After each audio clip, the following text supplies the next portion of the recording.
So let's just say a few words about arrays and pointers. They're very similar, okay, but array is just uh, a very basic, primitive type of object which essentially represents a block in computer memory which happens to allocate space for individual elements.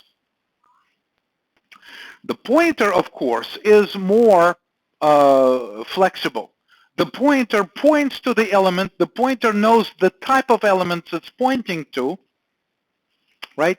But it cannot, it doesn't know how many elements it's pointing to. So that makes pointer somewhat dangerous because if you may be able to point it to a location which is not legal to access. Right? But let me actually give you a couple of other demonstrations here. For instance, I can try to rewrite this initialize array. I'll just simply copy and paste, and just to give you an example of this other syntax, because, I mean, even when I did this, arrays are passed to functions by a pointer, not by an array, not by copying an array. So what I'm going to do is I'm going to rename this Initialize Array 2, right, so that it's not unhappy about problems with names. And of course, I will use ARR as a pointer. In fact, I can say PTR, right? Just say, all right, all I'm doing here, I'm passing a pointer named PTR to initialize array 2, and clearly PTR is a pointer to an integer, and pointer has no clue how many elements of integer type are at that memory that it will be using, and all I need to change is this PTR thing. But to demonstrate the syntax is this: I could what I could do, I can use this for loop, okay, and use this still hard-coded to 5 elements, but I could say dereference PTR, and that would be updating that index 0 element, right? If I use dereference PTR, it's exactly as if I was saying 0, right? That's exactly the same. The two statements are absolutely the same, undistinguishable, okay? So, but let me switch over to dereference notation for the pointer. And since I need to be updating 5 elements, what I could do, I could just basically say plus plus PTR. When you increment pointer, it moves to the next element, right? I could do it like this. I'll show you something really cool with this, because it seems like I need index to create those values 10, 11, 12, and so forth.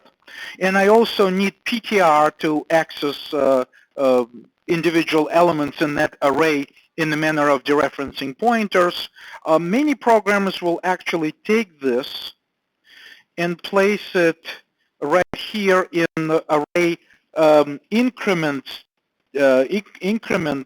expression and use comma operator and say do both.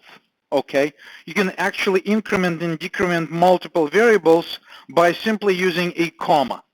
You can do multiple increments and decrements in your for loops by using comma between them. Not semicolon, but comma, okay? So anyway, and then if I now start calling array 2 instead of initialize array 2, of course it doesn't know what that is. So again, the pain with prototypes is that I need to make sure that they control C, go to my header, and add yet another prototype. Just remember to add the prototype to the list of prototypes that I'm using. So hopefully, now that I've changed this, right?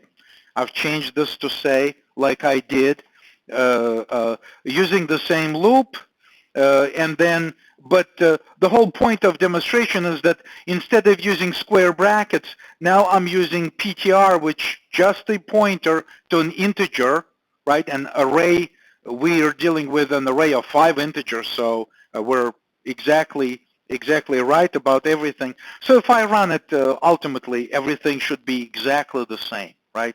And there is no need to change anything, but I had to remember to increment this pointer here, or, you know, as a separate statement, or most likely when two variables are involved exactly in the same manner in the iteration, like this for loop gives us access to. Typical approach is to use the comma operator. It's very common. In fact, if you like browse for examples of for loops on the web, you're very likely to hit samples where more than one variable is incremented or decremented part of that in that part of the for loop. Okay, so it's time to compile and run it very quickly. Right. So nothing really changes. We use Initialize Array 2 this time, and it's using pointer, and it increments this pointer multiple times. So it's the outcome is the same. Nothing really changed. So we're essentially looking at different syntax of this. And if you ask me which way I would prefer to write my code, it would be this. Okay, it would be really just. I don't want to be deceived by the syntax that I can pass arrays or anything. Like arrays are passed around by pointers. Now, why is this important?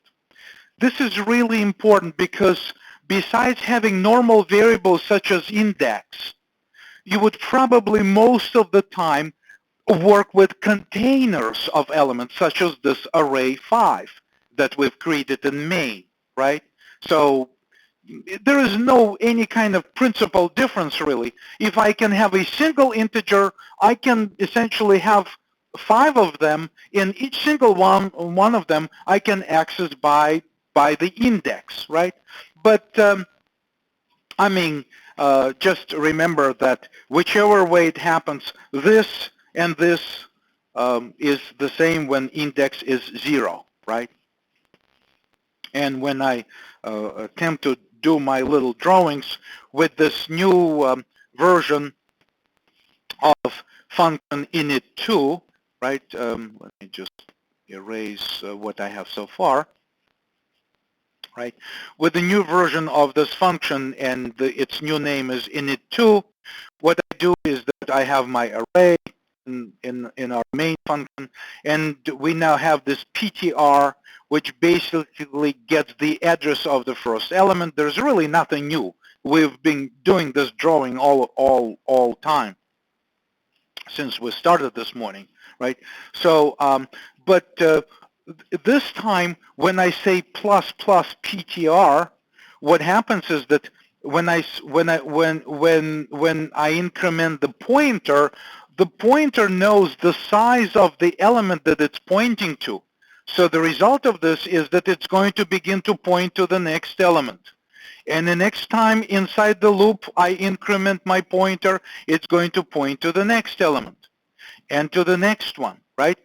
And to the next one. And if I continue incrementing it and not exiting the loop at the right time, I would be pointing to perhaps the element outside of the scope, and that's pretty dangerous because that can crash the program.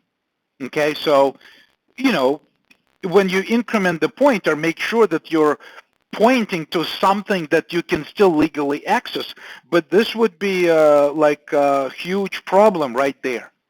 Like very likely, sometimes it may or may not crash the program, or most likely is going to corrupt something, especially when you're doing an updates like this. Okay. Next important thing that we need to mention today is this. I kept this comment in place for a prolonged time since morning. How many elements to initialize? And the answer was everything is hard-coded to 5, which is kind of crazy, right? I mean, what if tomorrow I change this to 15 and forgot to change this, or God forbid, I change this to 3, right? And so now there's only 3 elements in the array, but this hard coding remains everywhere and says 5. So this is not the right way of us doing this. So clearly, and it's somewhat painful, but it's an absolute necessity that we need to add another variable, and there is no other way unless you want to use some kind of global variable, but we shouldn't have to. What we can do is that we can say initialize array and then pass another integer which would say array size, for the lack of better name, right? And so array size should replace 5, right? We would like to pass the size of the array. And everywhere where I say 5, I would like to replace it with integer, integer array size. I really don't want any of this hard coding.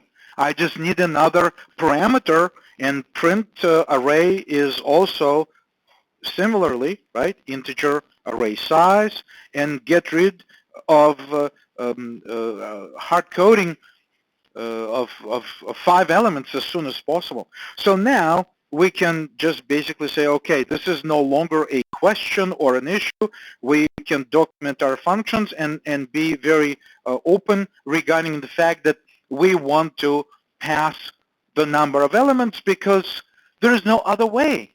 All we can pass with respect to an array to another part of the program or function is to pass its address by using pointer or that array-like notation, but the array size is lost, and we have to provide it explicitly.